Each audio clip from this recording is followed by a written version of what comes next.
Meus irmãos, a paz do Senhor Jesus, mais uma vez é uma grata satisfação nós estarmos de frente à Palavra de Deus para mais uma vez estudarmos a lição da Escola Bíblica Dominical. Desta feita, a lição de número 10, que traz por título Poder do Alto contra as hostes da maldade. E nós vamos, no decorrer desse tema, estudarmos, dentro da lição da Escola Bíblica Dominical, como objetivo geral, deixar claro que nós precisamos do poder do alto para vencer as hostes da maldade.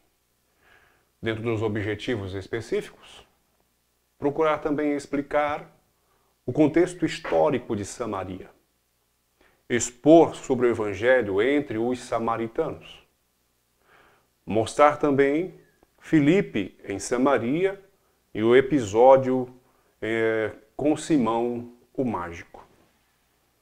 Já buscando entrar na lição, nós vamos lembrar que os judeus e os samaritanos, eles não se combinavam, eles não tinham comunhão. Mas graças a Deus, e depois de Cristo, tudo se transformou, tudo mudou. A lição, ela vai trazer na sua parte introdutória o relato do trabalho evangelístico que Filipe fez em Samaria. Havia, como eu já disse, uma animosidade, uma hostilidade entre os judeus e os samaritanos. Jesus recomendou em Mateus capítulo 10, verso 5, que os discípulos não entrassem na cidade dos samaritanos por ocasião daquele momento em que Jesus enviou de 2 em 2 70 discípulos. 70. Mas a região ali foi o palco de um grande avivamento com a chegada do Evangelho. Devemos nos situar também que Samaria é a capital do Reino do Norte, das 10 tribos de Israel.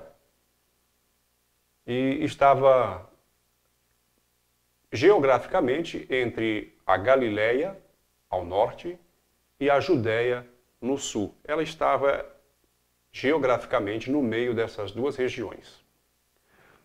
Dentro do contexto histórico de Samaria, nós vamos ver na origem que os samaritanos eram israelitas que mesclaram, que se misturaram com povos estrangeiros durante o período da diáspora, que se deu no ano 722 a.C., com Sargão II, que era um conquistador babilônico, e ele invadiu aquela região e tomou cativo o povo de Israel.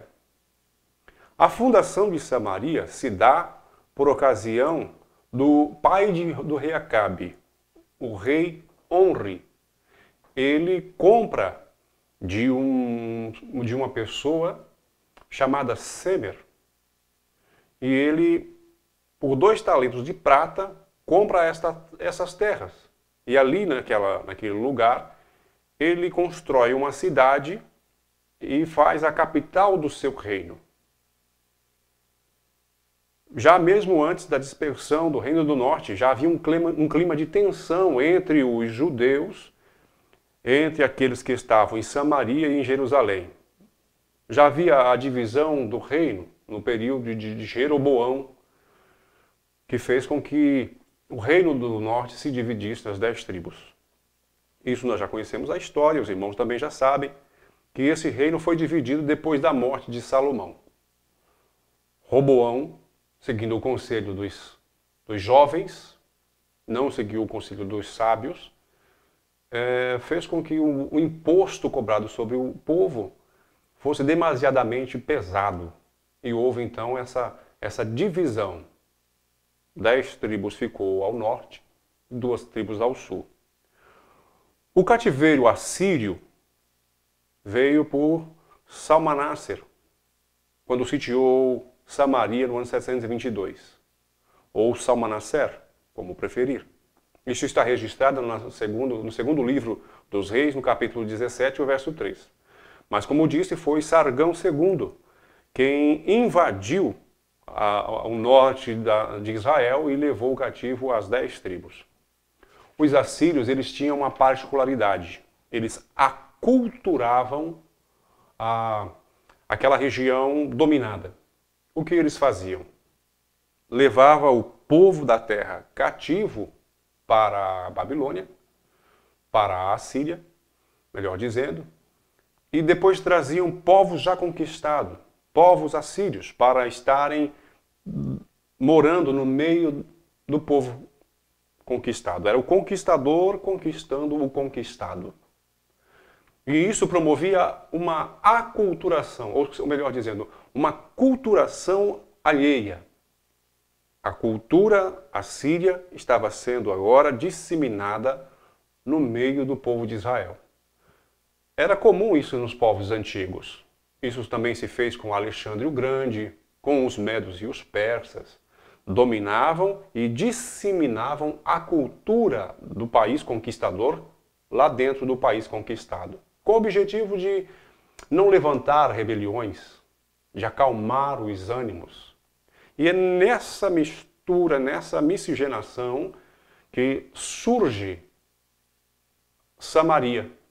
A mistura, os judeus que ficaram na terra, os mais pobres da terra, acabaram se misturando com os estrangeiros. Tornou-se um povo misto, sem identidade própria. Por isso que os judeus, por não se misturarem, por se considerarem um povo separado, um povo santo, eles não se combinavam, eles não se davam com os samaritanos. Essa era a diferença entre judeus e samaritanos. Por ocasião também, os judeus recusaram a ajuda dos samaritanos, melhor dizendo, na reconstrução do Templo de Jerusalém, quando Judá retornou do cativeiro da Babilônia. Isso está registrado em Esdras, capítulo 4, os versos de 1 a 4. Os samaritanos, eles rejeitaram as escrituras do Novo Testamento. Ou melhor, do Antigo Testamento. Adotaram apenas o Pentateuco. Ou seja, eles só têm como livro de regra de fé a Torá. O Tanakh, que são as outras escrituras, os outros escritos, eles não consideram. Até hoje existe a religião própria dos samaritanos, que estão também lá dentro do Estado de Israel, hoje na atualidade, que é o samaritanismo, e eles continuam esperando um Messias, que eles chamam de Tahed. Não creem que Cristo é o Messias. Então há ainda essa separação entre os samaritanos e os judeus. Com esses fatos, a ruptura de Samaria se consolidou. Eles também esperavam o Messias, e nós vemos que na era dos apóstolos, Samaria também já era uma província romana. E o evangelho começou a ser disseminado entre os samaritanos, a priori, com Jesus, lá em Lucas 4, quando Jesus está ali no poço de Jacó e ele trava um diálogo com a mulher samaritana. Ali começa a incursão do evangelho através da pessoa bendita de Jesus entre os povos, entre aquela nação samaritana. Nós sabemos que depois aquela mulher se tornou uma missionária e anunciou a Jesus aos seus patrícios e veio a ser uma bênção para os samaritanos conhecerem Jesus. Mas também a Bíblia revela, através do livro de Atos, o poder de Deus na vida através do Espírito Santo na vida de Felipe. Felipe, ele é impulsionado pelo Espírito Santo a pregar com ousadia e com poder a palavra de Deus entre os samaritanos. Nós vamos ver que aquilo era algo inédito, era algo fantástico, era algo novo entre os samaritanos. De sorte que muitos eram atraídos. A Bíblia diz que multidões eram atraídas através dos atos que eram de poder na pessoa de Filipe, e os coxos eram curados, os paralíticos voltavam a andar, os demônios eram expulsos, e a pregação do evangelho era disseminada ali em Samaria. Mesmo porque foi ordem do Senhor Jesus, né? Ele disse: ide por todo o mundo, pregai o evangelho a toda criatura. Também disse que era dever dos discípulos pregar o evangelho primeiro em Jerusalém, depois na Judéia, em Samaria e até os confins da terra. Era a ordem do Senhor Jesus. E isso estava sendo feito. Quando Felipe chega, ele começou a batizar homens e mulheres. E nós vamos encontrar que a notícia desses fatos chegou até a igreja de Jerusalém. Foi preciso, então, que os apóstolos enviassem para lá Pedro e João e trouxessem as boas novas, porque eles também estavam impactados com estas boas novas. O povo rejeitado, os excluídos pelos judeus, agora são acolhidos pelo Senhor. E nós vamos ver que, no decorrer da história, o processo de evangelização dos samaritanos foi uma bênção. Houve uma disseminação entre os samaritanos da palavra de Deus. A nossa lição, de número 10, ela está permeada nesses eventos, mostrando que para o crente receber o poder do alto contra as hostes da maldade, vai citar o caso de Filipe lá em Samaria e o embate que ele teve com Simão, o mágico. A prática das artes mágicas nos tempos bíblicos era algo praticado em todas as esquinas. Havia os ofícios das artes mágicas. Remota o tempo já do Egito, onde Janes e Jambres tentaram contra Moisés, fazendo as proezas que Moisés, pelo poder de Deus, fazia. Isso está registrado no livro do Êxodo.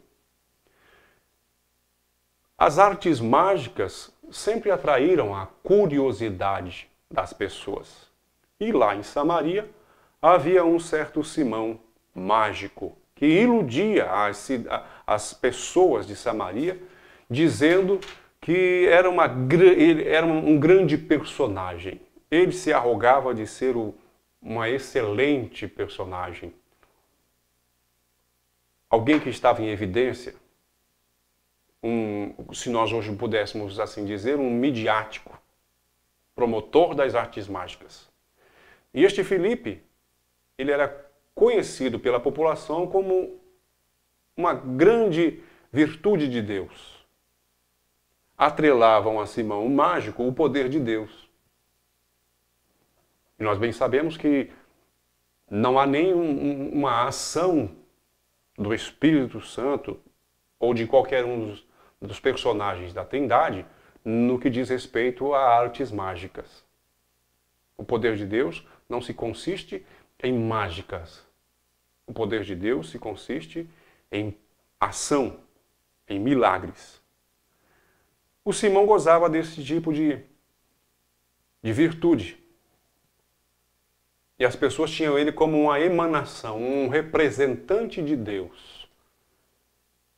Quando, na verdade, a gente sabe que ele não passava de um enganador, de um trapaceiro, de um embusteiro. Alguém que usava de sufrágio para perverter a mente dos incautos. Mas é chegado agora na cidade de Samaria Filipe, homem íntegro, cheio do poder de Deus.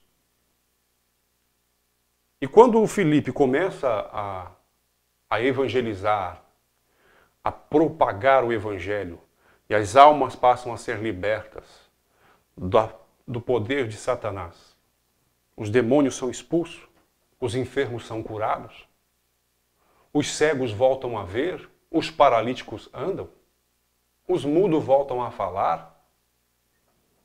O Simão ficou doido. Ficou doido. Ele queria também ter este poder. Queria ter esse poder. Quis comprar o poder de Deus. E até ele mesmo se converteu. Mas é difícil saber até que ponto a conversão de Simão, o mágico, era genuína, pois o relato bíblico indica que se tratou de uma conversão meramente intelectual, uma conversão artificial, ou seja, um convencimento. Ele não foi convertido, ele foi convencido. E a avaliação do apóstolo Pedro foi que o teu coração não é reto diante de Deus. Foi Pedro quem repreendeu Simão duramente. Assim, impressionado com o que Filipe operava, Simão teria se convencido de ser Jesus o Messias, mas não houve uma transformação de vida, não houve uma mudança de atitude, não houve. A repreensão do apóstolo Pedro é o subitem 3 do tópico 3. Simão o mágico, ele é desmascarado, ele tenta subornar, porque acha que o poder de Deus é comprado com dinheiro. Bem próprio dos dias atuais. Pedro o repreende. Duramente. E o texto que nós estamos lendo, ele vai dizer que quando o apóstolo Pedro desmascara Simão, e ele pensando ser possível comprar o poder do Espírito Santo, essa atitude ela não se condiz com a natureza de um novo convertido, que ainda não compreende a natureza cristã, de acordo com o nosso autor, o pastor Ezequias Soares. O Simão mágico, ele imaginou ter descoberto a pedra filosofal.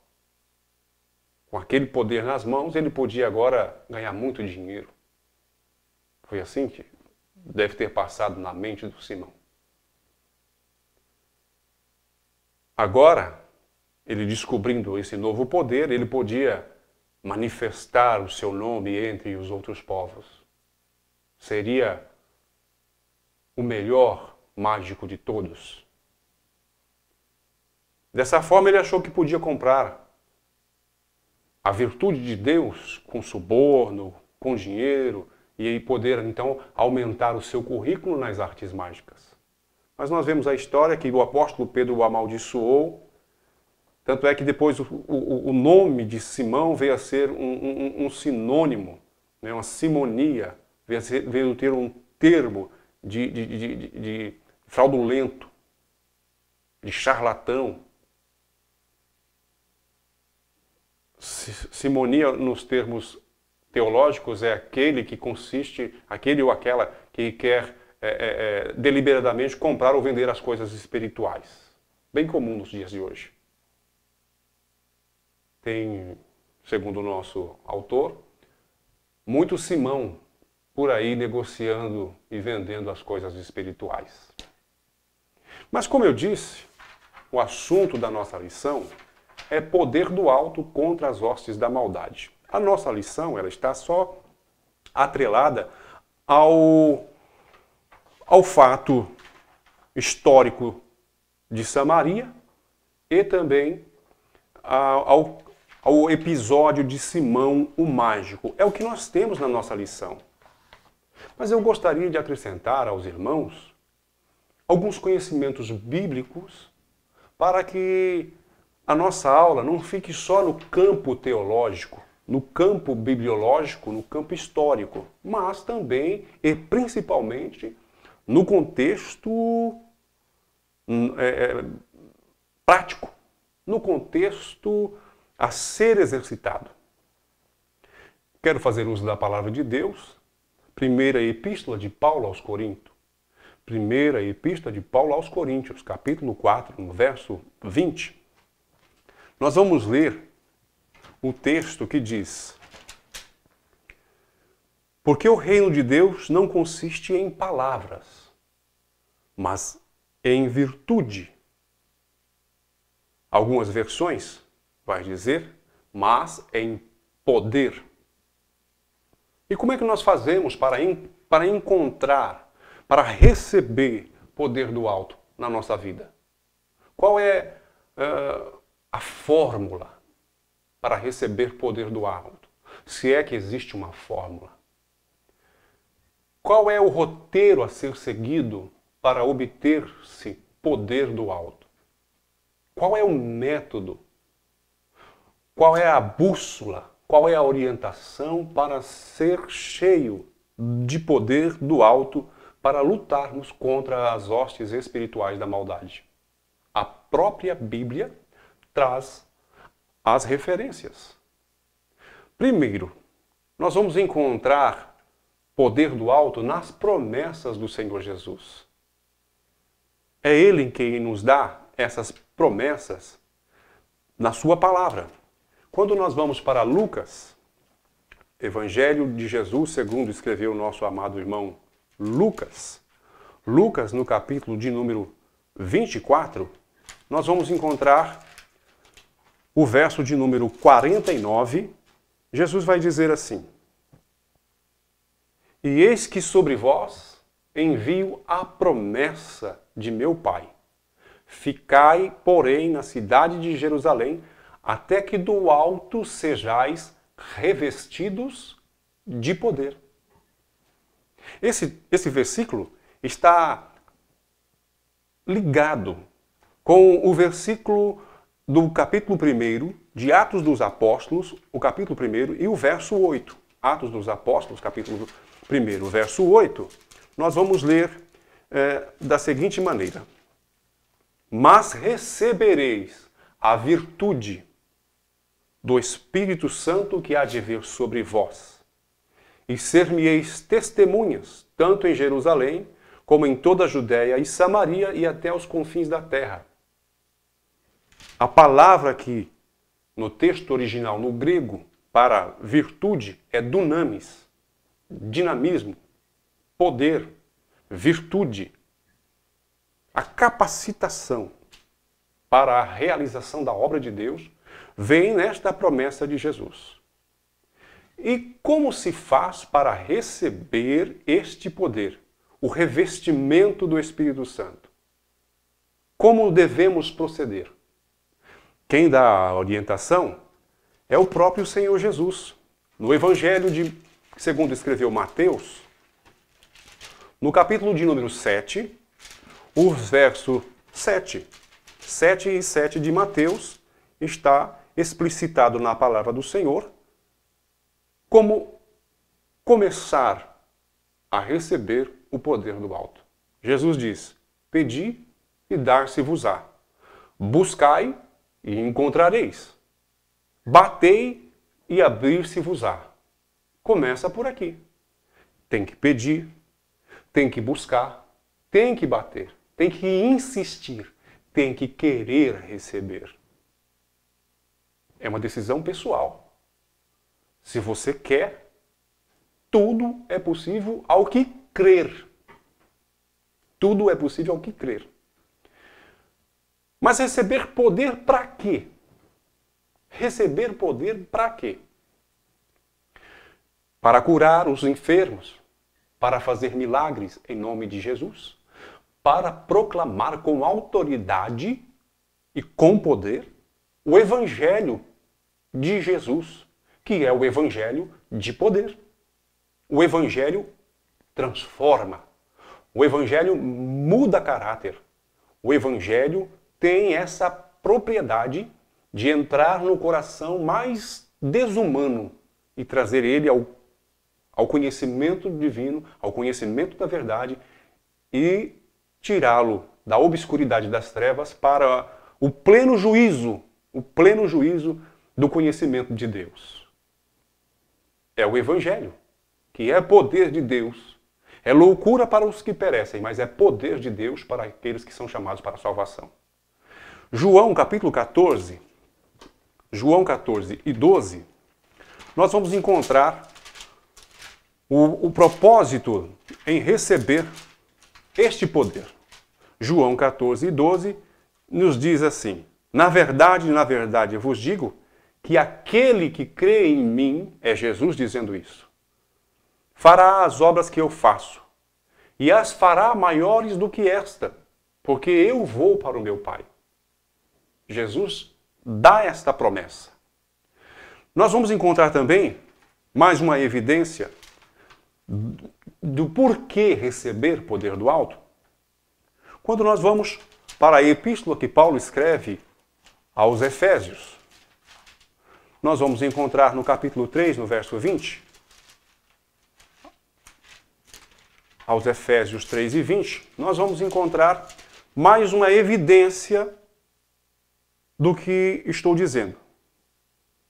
Paulo escreve à igreja de Éfeso, no capítulo 3, verso 20, e diz assim: Ora, aquele que é poderoso para fazer tudo, muito mais abundantemente, além daquilo que pedimos ou pensamos, segundo o poder que em nós opera.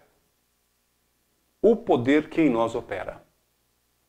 Mais uma evidência é 1 de Coríntios, capítulo 2, e o verso de número 4, que diz, Paulo falando à igreja de Coríntio: A minha palavra e a minha pregação não consistiram em palavras persuasivas de sabedoria humana, não, mas em demonstração do Espírito Santo e de poder.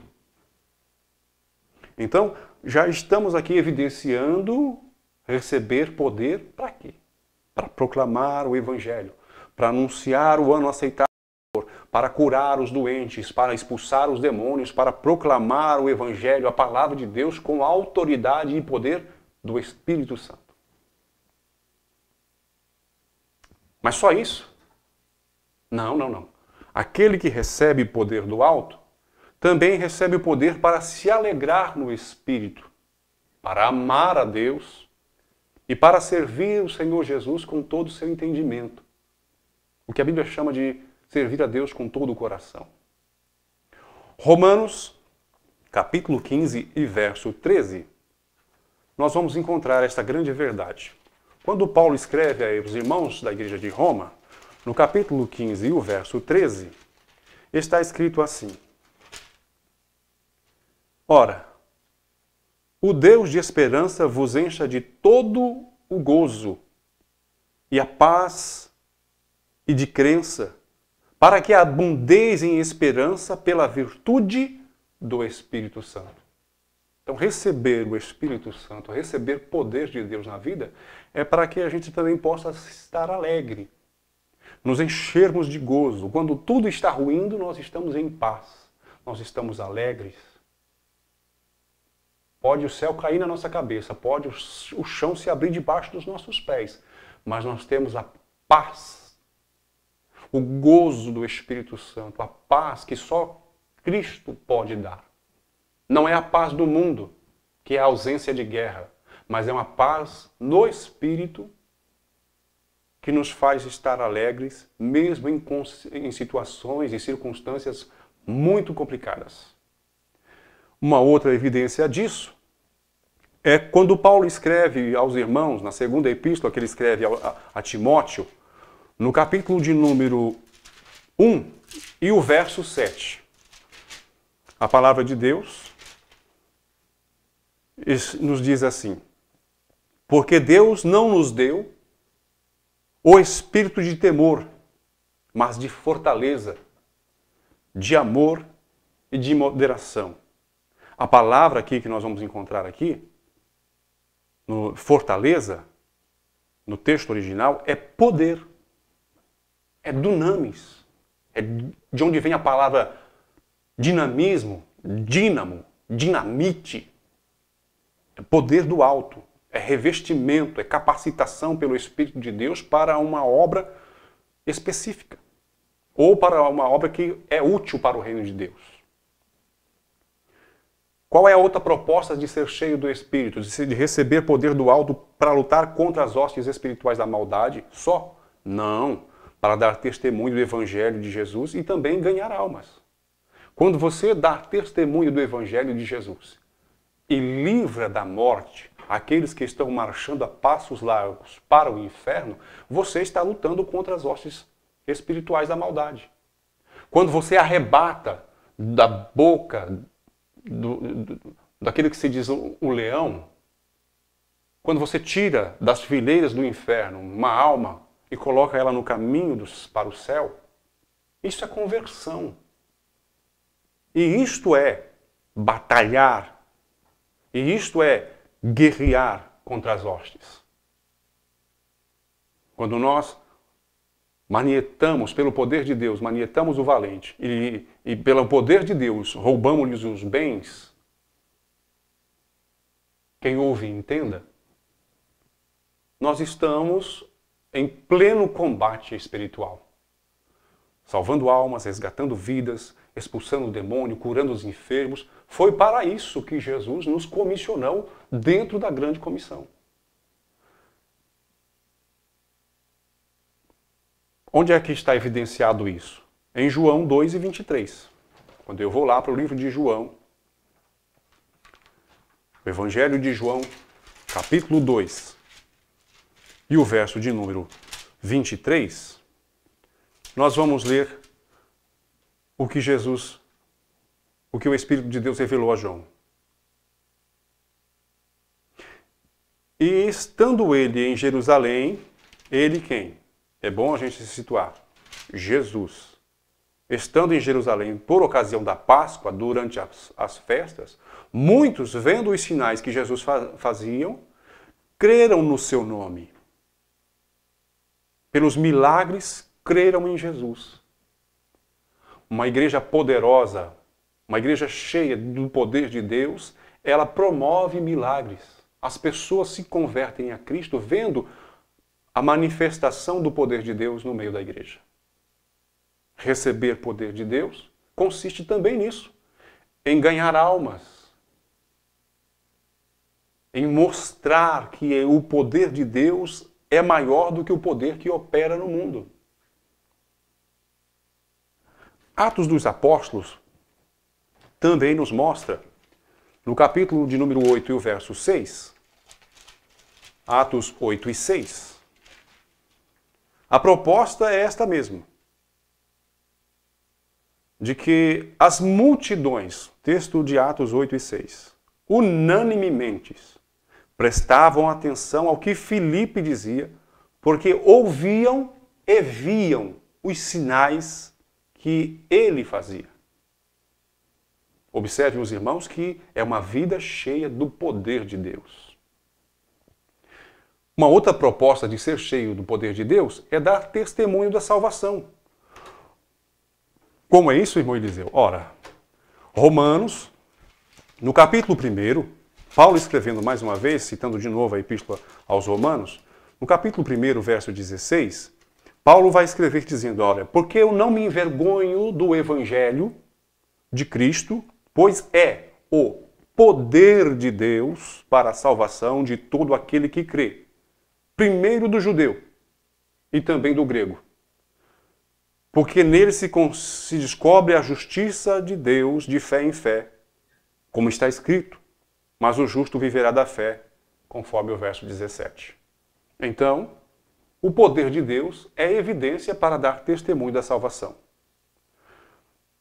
Há algo que se notar, que o poder de Deus ele não torna a pessoa mais importante do que os outros. Lucas 14:11 diz que aquele que quiser, aquele que a si mesmo se humilhar, este será exaltado. Na ótica de Deus, aquele que mais recebe, mais é cobrado. Na ótica de Deus, é o humilde que é exaltado. A ótica de Deus é as avessas daquilo que nós vivenciamos e vivemos hoje nesses tempos modernos, nesses últimos dias. O poder de Deus não torna a pessoa mais importante do que os outros. O poder de Deus é para a glória do nome do Senhor Jesus. O poder de Deus é para motivar aquele que recebe para fazer a vontade de Deus. Como é que é isso? Ora, vamos para a Bíblia. Filipenses, no capítulo 4, verso 8. Filipenses 4 e 8, a Bíblia nos afirma: quanto ao mais, meus irmãos, Paulo dizendo à igreja de Filipe, tudo que é verdadeiro, tudo que é honesto, tudo que é justo, tudo que é puro, tudo que é amável, tudo que é de boa fama, se há alguma virtude, se há algum poder, se há algum louvor, nisso pensai. Porque o poder que é dado a alguém é para glorificar o nome do Senhor Jesus e nunca para a glória pessoal. O poder é para lutar contra as hostes da maldade, contra as forças do príncipe deste século. Quem diz isso? A Bíblia. No Velho Testamento, no livro do profeta Isaías, no capítulo 61, eu acho interessante esse versículo, porque mesmo a Bíblia na sua totalidade, a gente vai encontrar a beleza, a singularidade da palavra do Senhor Deus. Olha o que diz o profeta Isaías no capítulo 61 e o verso 1. O Espírito do Senhor está sobre mim, porque o Senhor me ungiu para pregar boas novas aos mansos, me enviou para restaurar os contritos de coração e a proclamar liberdade aos cativos e a abertura de prisões aos presos. Olha que coisa linda. E depois, Paulo escrevendo à igreja de Éfeso, aos Efésios, nós vamos encontrar, mais uma vez, o texto sagrado dizendo, no capítulo 6, a partir do verso 10, a armadura de Deus. Um texto muito conhecido dos irmãos. Também é o assunto da nossa lição da Escola Bíblica Dominical desse trimestre. Mas eu quero chamar a atenção dos irmãos exclusivamente para um versículo, que é o versículo de número 10, que diz assim, olha, no demais, irmãos meus, fortalecei-vos no Senhor e na força do seu poder. Aí depois nós conhecemos todos os versículos que vai falar a respeito de toda a indumentária do soldado vitorioso que Paulo narra aqui, a armadura de Deus. Mas olha o que diz o versículo, a recomendação do apóstolo. Fortalecei-vos no Senhor e na força do seu poder. Então é uma chamada para buscar mais de Deus. É um convite de Paulo para que os irmãos da igreja de Éfeso e da igreja da modernidade, dos tempos odiernos, busquem mais de Deus. Não podemos mais viver um evangelho só de aparência. Um evangelho maquiado. Um evangelho mascarado. Porque o diabo, nosso inimigo, ele sabe perfeitamente guerrear as guerras. Ele é estrategista. Ele é um assassino frio. Ele é terrível. Terribilíssimo, eu diria. E ele tem armas preparadas para matar crentes. Para matar cristãos. É nosso dever, é obrigação do crente buscar poder do alto para lutar contra as hostes da maldade. E Paulo recomenda que depois de colocar toda a armadura, depois de ter cingido os lombos com o cinturão da verdade, de ter vestido a couraça da justiça, de ter colocado a armadura de Deus, o capacete da salvação, as sandálias da preparação do evangelho, a espada da justiça, o escudo da fé, Paulo recomenda. No verso 18, orando em todo o tempo, com toda a oração e súplica, e vigiando nisso com toda a perseverança. Depois de estar todo aparamentado, vigilância. Não dá para cochilar. Não dá para tirar férias. Crente não tem como tirar férias, porque o diabo não tira férias. Não dá para vacilar. Porque se vacilar, ele busca em derredor, bramando como um leão, aquele que vacila para que ele possa tragar. Se vacilar, é presa certa para o antagônico das nossas almas. E quantos dos nossos não têm se extraviado, não têm perdido, porque não buscaram o poder de Deus? É tempo de buscar a face do Senhor.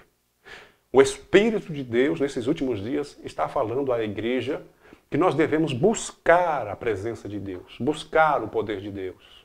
Nessas 3 últimas semanas, nós estamos vendo aqui mesmo, no nosso templo sede, a ação do Espírito Santo pela palavra, para instigando os crentes, recomendando os crentes, ensinando os crentes a buscar poder de Deus, a buscar a face de Deus.